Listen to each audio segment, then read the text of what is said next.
Welcome back to the channel, everyone, and in this video I'm gonna be answering one of the most frequently asked questions on both my YouTube comment section as well as my Twitter DMs, and that is, can you daily drive a boosted 99 to 04 2-valve Mustang GT? This actually applies to the 4 valves that aren't boosted from factory, and honestly it could be 5.0 Mustangs as well.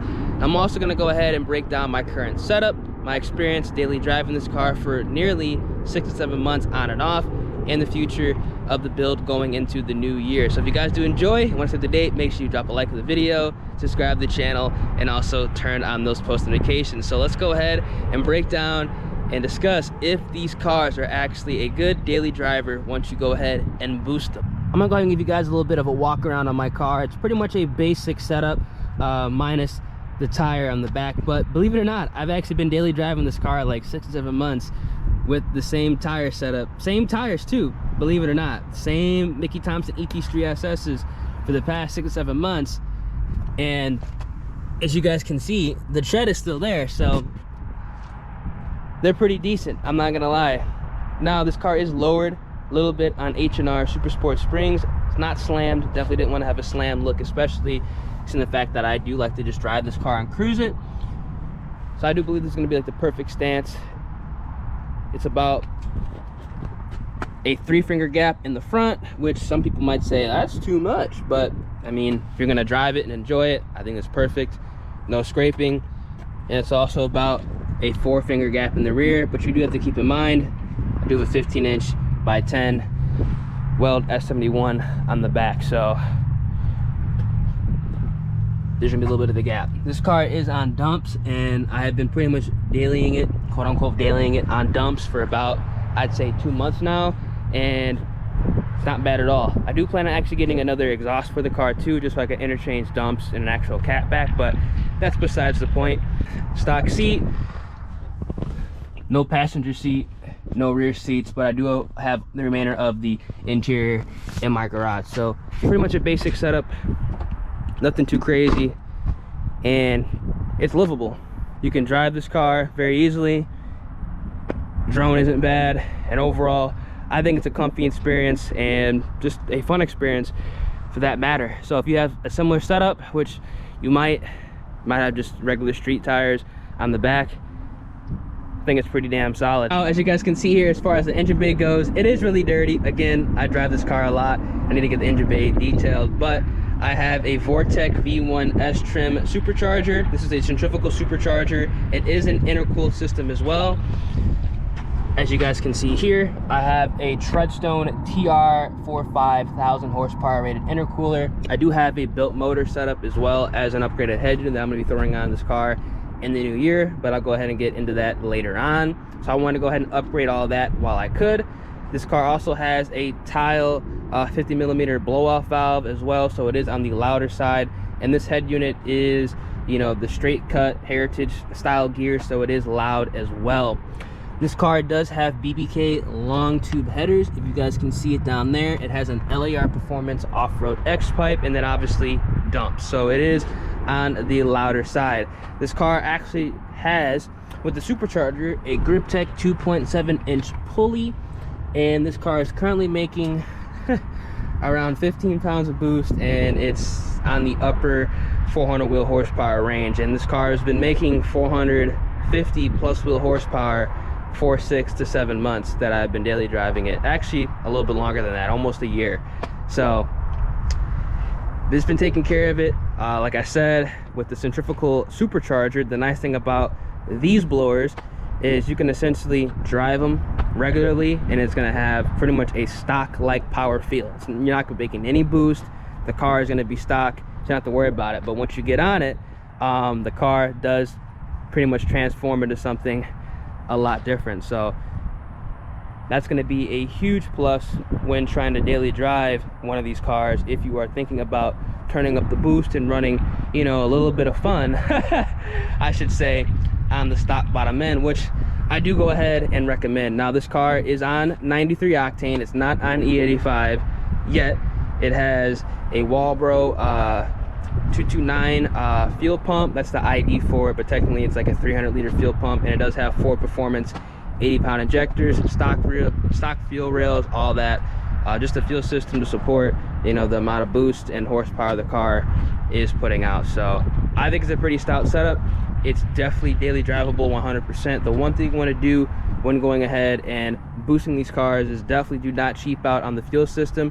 If I could do it all over again, I would have went ahead and just got a 4 return style fuel system off rip, and I would just went ahead and put this car on E85, and I would have pushed like 500 wheel on it, stock bottom end. But again, because the centrifugal supercharger, you're only going to make 500 horsepower at the higher end of the RPM band, and obviously daily driving it, it's not going to be anywhere near that 24/7, if not at all. So I definitely feel like these are 100% capable at supporting that power for a decent amount of time. Obviously, you know, it could blow up, but the worst case, you're out $500 a running motor. So I definitely feel like it's worth it.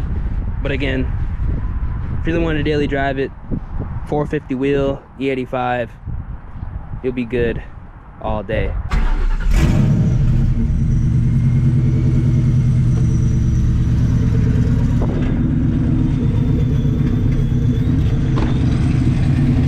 Got that good old 2-valve miss, so like every car has it.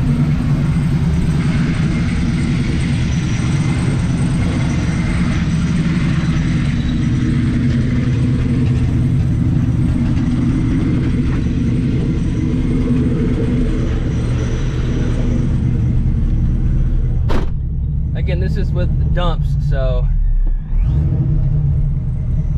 your car is most likely a lot quieter than mine, or it could be a lot louder, who knows. All right, let's take off. Now, as you guys can see here and here, the car isn't that loud. I mean, it might be loud on camera, but as far as just daily driving it, I don't mind it at all. Again, some of you guys who, you know, might want a quieter exhaust should probably go with something like MagnaFlow, or maybe the boreless Stingers. Even with long tubes, I mean, they're loud, but they're not like ear-piercing loud. I mean, when I get on this car, it is relatively loud, but at the same time, just cruising it around town, it's not bad. And the one thing about it, like I said about the centrifugal supercharger, unless you're getting on it, I mean, it's quite literally like a stock car. You guys can hear my IAC valve is it needs to be replaced. But as far as maintenance goes, the only things that I pretty much had to do with this car over the course of me daily driving it for the, you know, the past 6 to 7 months is obviously keep up with the oil changes. Like any boosted car or any like sports car in general, I do recommend you guys going ahead and changing your oil every 3,000 miles. That's just the Subaru owner in me. I do it to all my cars that have power adders. I do it to all my cars that, you know, I like to drive. It's just one of those habits you want to get into. Can you get away with probably doing it every 4 to 5K? Yes, but as far as just longevity and making sure that you're keeping up to date with everything you need to be keeping up with, definitely just go ahead and get into the habit of changing your oil every 3K miles. I definitely recommend going ahead and doing that.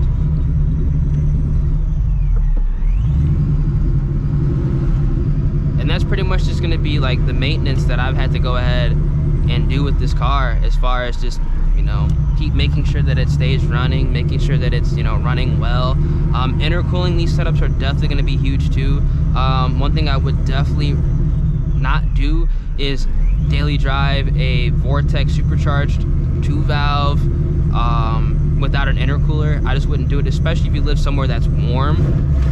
It's just not really smart in my opinion, especially if you're trying to go ahead and put down some power.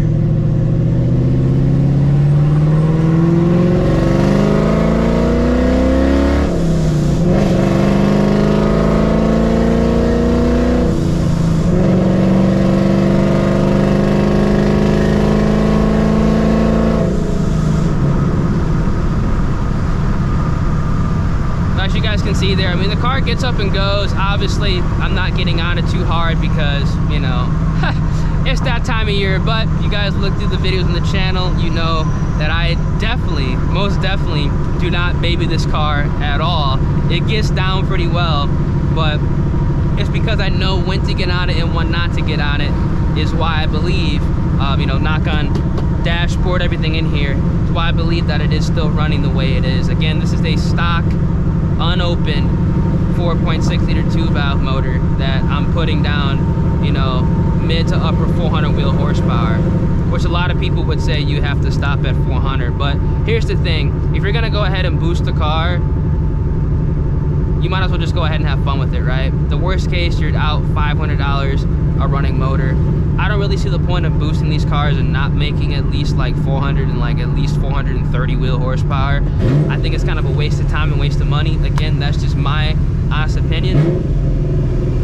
If you change the oil, you drive it normally when it's time to drive it normally, and hard when it's time to drive it hard, you can get away with driving, you know, 430, 450 wheel horsepower all day stock unopened engine on 93.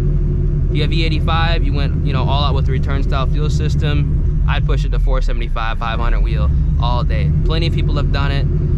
Technically, I'm kind of doing it with 93 on the stock bottom end, so I'd full send it. I wouldn't half send it and, you know, make 400 wheel, because this car, when I first did go ahead and boost it, it did make 400 wheel. I ran it for a little bit like that. It was cool, but it wasn't enough. Just straight up, it just wasn't enough.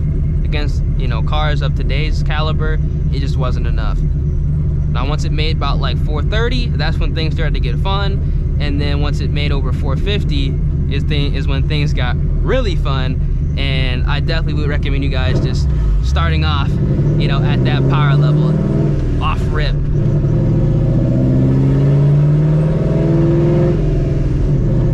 Now,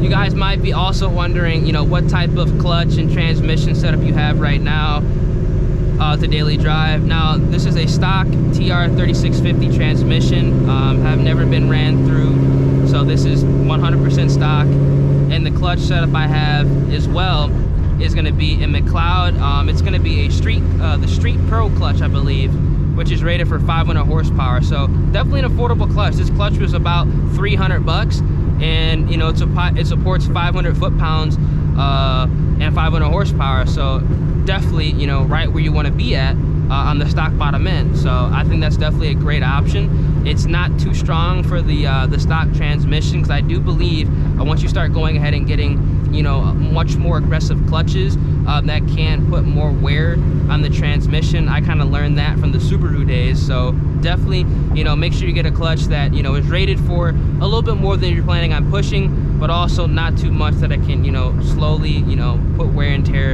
on the trans, because my transmission is stock, my motor's stock, but I am putting down, you know, a considerable amount of power, and I do technically, you know, daily drive this car on and off for like 6 to 7 months now.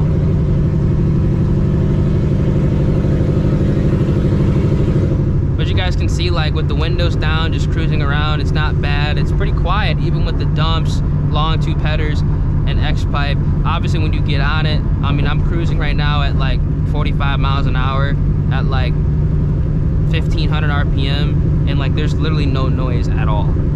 So I think it's definitely livable. You could definitely cruise around without an issue. Your guys' exhaust most likely is more quiet than mine, because this is literally, quite literally, a straight pipe. Literally a straight pipe. So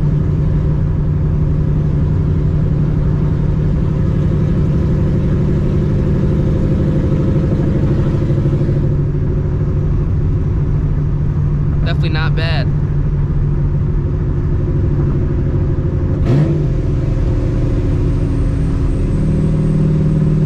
The downshifts are crazy loud. You can hear like the blow-off valve. Or at least I think you can hear the blow-off valve. Ever since I went ahead and dumped the car, you can't really hear the blow-off valve too much, but it did shave off quite a bit of weight. Like me going ahead and dumping the car and taking out the passenger seat and the rear seat saved me about, you know, 80 pounds of weight reduction, which is massive. Especially with the car that already weighs, you know, not a lot. This car, with the setup I have right now, is about 3,200 pounds.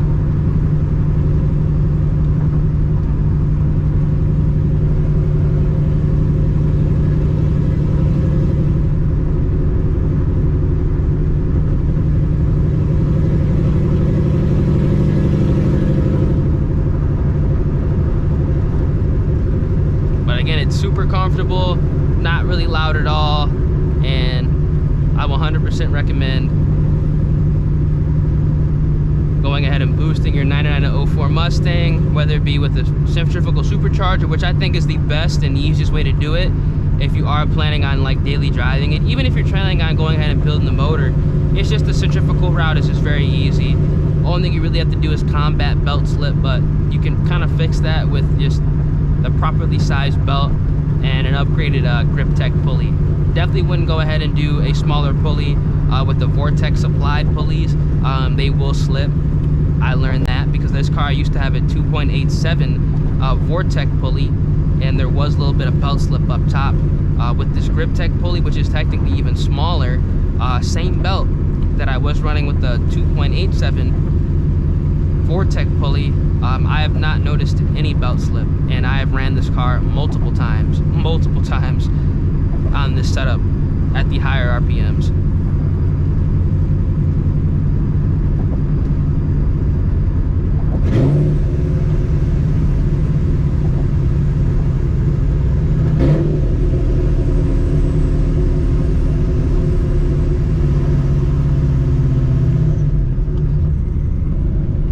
Let me know down in the comment section what y'all think, man. Would you guys daily drive a 99-04 Mustang? I know a lot of guys have that question on if it's, you know, reasonable to do, and I 100% believe it is.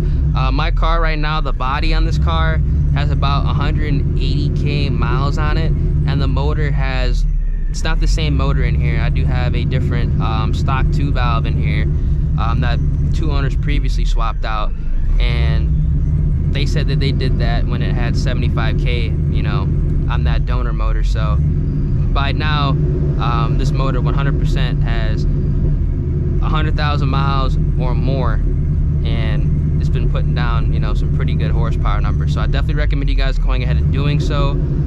Full send, don't half send, get yourself a fuel system, don't look back, and enjoy it. Yeah, it's been your boy Ears. Hope you guys do enjoy. Going into the new year, we're gonna go ahead and drop in a built motor in this car, switch to an Edelbrock Vic Junior intake manifold, put this car in E85 and just let her rip, and still go ahead, just cruise it around and you know, daily drive it from time to time. So if you guys enjoy it, make sure you drop a like on the video, subscribe to the channel, and turn those post notifications, and obviously we gotta get this ISE valve fixed as well, but that's gonna be for a different video. We'll catch you guys in the next one. Deuces.